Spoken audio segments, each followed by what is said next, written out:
نماز صرف ایک عبادت کی حد تک محدود نہیں بلکہ یہ مومن کی پوری زندگی کو سنوارنے، سنبھالنے اور سیدھا رکھنے کا ذریعہ ہے۔ جب ایک بندہ دن میں 5 مرتبہ اللہ کے حضور کھڑا ہوتا ہے تو دراصل وہ اپنے دل، اپنی سوچ، اپنی نیت اور اپنے اعمال کو بار بار درست کر رہا ہوتا ہے۔ نماز وہ رشتہ ہے جو زمین پر رہنے والے انسان کو آسمانوں کے مالک سے جوڑتا ہے۔ دنیا کے ہر کام میں انسان کو کسی نہ کسی واسطے کی ضرورت ہوتی ہے، لیکن نماز وہ ذریعہ ہے جس سے بندہ براہ راست اپنے رب سے بات کرتا ہے، اپنے دل کا بوجھ ہلکا کرتا ہے، آنسو بہاتا ہے، مانگتا ہے، گر گراتا ہے اور سکون پاتا ہے۔ یہی وجہ ہے کہ نماز کو دین کا ستون کہا گیا ہے۔ اگر ستون مضبوط ہو تو عمارت کھڑی رہتی ہے، اور اگر ستون گر جائے تو عمارت بھی باقی نہیں رہتی۔ نماز مومن کی پہچان ہے۔ جس طرح کسی قوم کی شناخت اس کے لباس، زبان یا ثقافت سے ہوتی ہے، اسی طرح ایک سچے مسلمان کی شناخت اس کی نماز سے ہوتی ہے۔ جب فجر کے وقت ساری دنیا سو رہی ہوتی ہے اور ایک بندہ صرف اللہ کی رضا کے لیے اپنے نرم بستر کو چھوڑ کر وضو کرتا ہے اور سجدے میں جاتا ہے تو دراصل وہ اعلان کرتا ہے کہ یا اللہ، میری محبت، میری ترجیح، میرا سکون سب تیرے لیے ہے۔ فجر کی نماز انسان کے دن کی بنیاد رکھتی ہے۔ جو دن اللہ کے ذکر سے شروع ہو وہ دن برکتوں، حفاظت اور سکون کے سائے میں گزرتا ہے۔ اسی طرح ظہر، عصر، مغرب اور عشاء کی نمازیں دن کے مختلف حصوں میں انسان کو یاد دلاتی رہتی ہیں کہ وہ صرف دنیا کے لیے نہیں بلکہ اس کا اصل مقصد اللہ کی عبادت ہے۔ نماز گناہوں کو مٹانے کا ذریعہ بھی ہے۔ انسان کمزور ہے، اس سے غلطیاں ہوتی ہیں، وہ کبھی زبان سے خطا کرتا ہے، کبھی نگاہ سے، کبھی دل میں برے خیالات آ جاتے ہیں، لیکن جب وہ وضو کرتا ہے تو پانی کے قطرے اس کے گناہوں کو بھی ساتھ بہا لے جاتے ہیں، اور جب وہ نماز میں کھڑا ہوتا ہے تو اللہ کے سامنے اس کی عاجزی اس کے دل کو صاف کرتی ہے۔ 5 وقت کی نمازیں ایسے ہیں جیسے کوئی شخص دن میں کئی بار نہائے تو اس کے جسم پر میل باقی نہیں رہتا۔ اسی طرح نماز روح کی صفائی کرتی ہے، دل کی گندگی کو دور کرتی ہے اور انسان کو اندر سے ہلکا، پاک اور مطمئن بنا دیتی ہے۔ نماز انسان کو برائیوں سے بھی روکتی ہے۔ جو بندہ سچے دل سے نماز پڑھتا ہے وہ جھوٹ بولنے سے پہلے سوچتا ہے کہ ابھی تو میں نے اللہ کے سامنے کھڑے ہو کر سچائی کی گواہی دی تھی۔ وہ حرام کام کرنے سے پہلے گھبراتا ہے کہ میں ابھی سجدے میں گیا تھا، میں نے اللہ سے معافی مانگی تھی، اب میں دوبارہ اسی گناہ کی طرف کیسے جاؤں۔ نماز انسان کے اندر ایک نگرانی کا احساس پیدا کرتی ہے کہ میرا رب مجھے دیکھ رہا ہے۔ یہی احساس تقویٰ ہے، اور تقویٰ ہی کامیابی کی اصل چابی ہے۔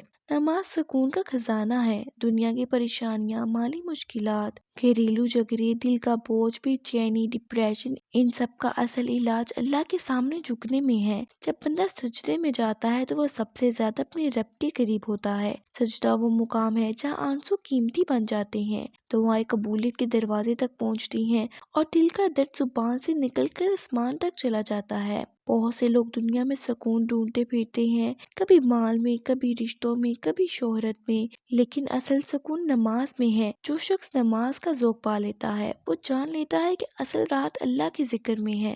نماز صرف جسمانی حرکات کا نام نہیں بلکہ دل کی حاضری کا نام ہے۔ جب بندہ کھڑا ہوتا ہے تو اسے محسوس کرنا چاہیے کہ وہ اللہ کے سامنے کھڑا ہے۔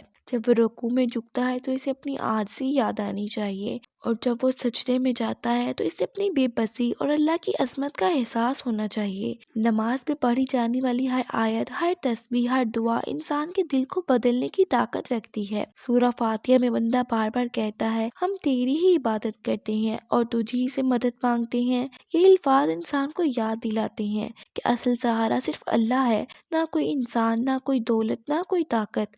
نماز وقت کی پابندی بھی سکھاتی ہے۔ اسلام ایک منظم زندگی سکھاتا ہے اور نماز اس نظم کی بنیاد ہے۔ جو شخص نمازوں کا وقت دے کر اپنی زندگی ترتیب دیتا ہے وہ آہستہ آہستہ اپنی باقی زندگی بھی منظم کر لیتا ہے۔ وہ سستی سے نکلتا ہے، وقت کی قدر کرتا ہے اور اپنے دن کو مقصد کے ساتھ گزارتا ہے۔ نماز انسان کو ذمہ دار بناتی ہے، اس میں نظم و ضبط پیدا کرتی ہے اور اسے ایک بہتر انسان بناتی ہے۔ قیامت کے دن سب سے پہلے سوال نماز کے بارے میں ہوگا۔ اگر نماز درست ہوئی تو باقی اعمال بھی آسان ہو جائیں گے، اور اگر نماز ہی خراب ہوئی تو باقی اعمال بھی خطرے میں پڑ سکتے ہیں۔ یہ بات نماز کی اہمیت کو واضح کرتی ہے کہ اللہ کے نزدیک اس کا مقام کتنا بلند ہے۔ دنیا کے کاموں کے لیے ہم کتنی محنت کرتے ہیں نیند قربان کرتے ہیں، تھکن برداشت کرتے ہیں، لیکن افسوس کے بعض لوگ چند منٹ کی نماز کو بوجھ سمجھتے ہیں، حالانکہ یہی چند منٹ آخرت کی ہمیشہ کی کامیابی کا سبب بن سکتے ہیں۔ نماز چھوڑنے کا نقصان صرف آخرت تک محدود نہیں، دنیا میں بھی اس کے اثرات نظر آتے ہیں۔ دل بے سکون رہتا ہے، برکتیں کم ہو جاتی ہیں، گناہ آسان لگنے لگتے ہیں اور زندگی بے مقصد محسوس ہونے لگتی ہے۔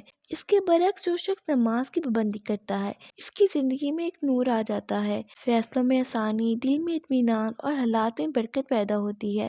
مشکلات تو ہر کسی کی زندگی میں آتی ہیں، لیکن نمازی بندہ ان مشکلات کا سامنا اللہ پر بھروسہ کر کے کرتا ہے، اس لیے وہ ٹوٹتا نہیں۔ والدین کی ذمہ داری ہے کہ وہ بچوں کو چھوٹی عمر سے نماز کی عادت ڈالیں۔ جس گھر میں نماز ہوتی ہے وہاں رحمت نازل ہوتی ہے، فرشتے آتے ہیں، شیطان دور رہتا ہے۔ جب بچے اپنے ماں باپ کو نماز پڑھتے دیکھتے ہیں تو ان کے دل میں بھی اس عبادت کی محبت پیدا ہوتی ہے۔ اگر ہم چاہتے ہیں کہ ہماری نسلیں دین سے جڑی رہیں تو ہمیں اپنے گھروں میں نماز کا ماحول بنانا ہوگا۔ آخر میں یہ سمجھ لینا چاہیے کہ نماز اللہ کو ہماری ضرورت نہیں، ہمیں نماز کی ضرورت ہے۔ اللہ تو بے نیاز ہے، ہم محتاج ہیں، ہم کمزور ہیں، ہمیں سہارے کی ضرورت ہے، ہمیں معافی کی ضرورت ہے، ہمیں رہنمائی کی ضرورت ہے، اور یہ سب نماز کے ذریعے ملتا ہے۔ آج اگر زندگی میں پریشانیاں ہیں، دل بے چین ہے، گناہ زیادہ ہو گئے ہیں تو نماز کی طرف لوٹ آئیں۔ آہستہ آہستہ ایک نماز سے شروع کریں، اللہ سے مدد مانگے، وہ آسانی پیدا کرے گا۔ اللہ ہمیں سچی خشوع و خضوع والی نماز پڑھنے کی توفیق عطا فرمائے، ہماری نمازوں کو قبول فرمائے اور انہیں ہماری دنیا و آخرت کی کامیابی کا ذریعہ بنا دے۔ آمین۔